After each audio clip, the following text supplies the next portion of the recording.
Hello, this is Roxana with 160 Driving Academy. Today we'll be doing the in-cab inspection. The first thing you'll be doing is asking the examiner to help you with the light check, always starting at the rear of the trailer.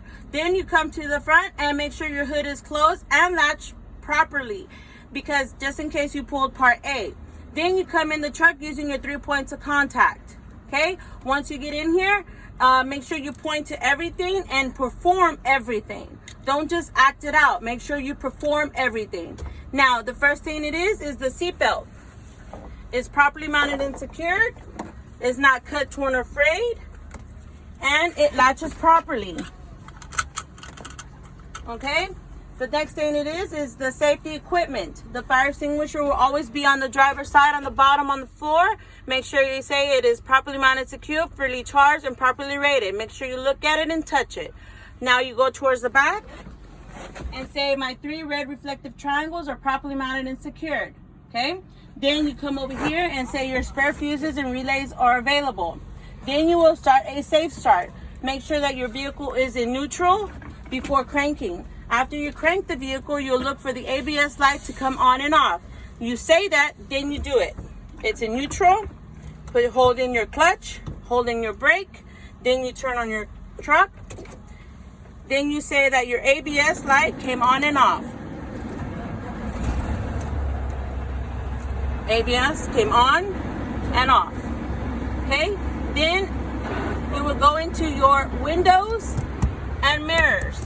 Properly mounted and secured, not cut, cracked, bent, or broken, or missing. Clean, properly adjusted to the driver. Okay? Then from there is going to be your windshield. My windshield is properly mounted and secured, not cracked, bent, or broken, clean and free of obstructions or illegal stickers. Next thing we'll do is the windshield wipers. Make sure you point. Properly mounted and secure, not cut, torn, or frayed. Not cracked, bent, or broken, and pressed firmly against the windshield. Blades are not cut, torn, or frayed. Wipers spray and operate correctly. You must turn on and show. Best thing to do is just get this part to do it. You push all the way in towards you and it would work and spray at the same time.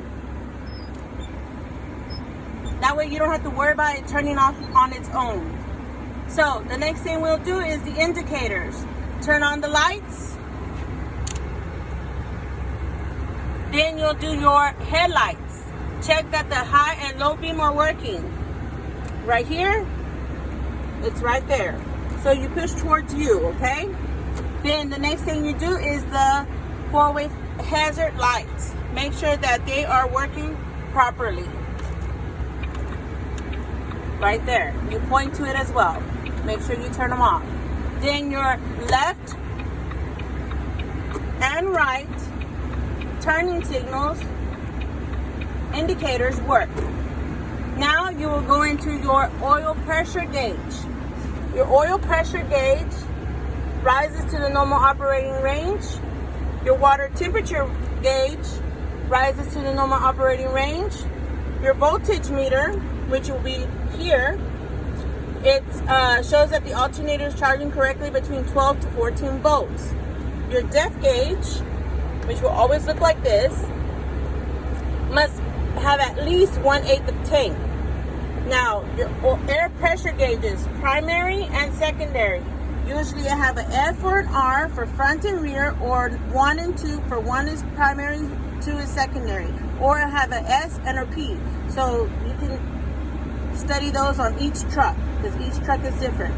Then you'll go into your climate control. Let me go back. Your air pressure gauges. The primary and secondary rises to the normal operating pressure between 120 to 140 psi, at which time the governor cuts off. Now you'll go into your climate control. All you gotta do is make sure you say my climate control works on heat and defrost and are working properly. Depending on the weather, that's where you'll adjust these as you go. Now, go into the horns. Okay, check that the city horn and highway horn are working properly. Okay? Alright, that's for right now. It's just for the in-cab inspection. I'll do the next video for the tug test. Okay?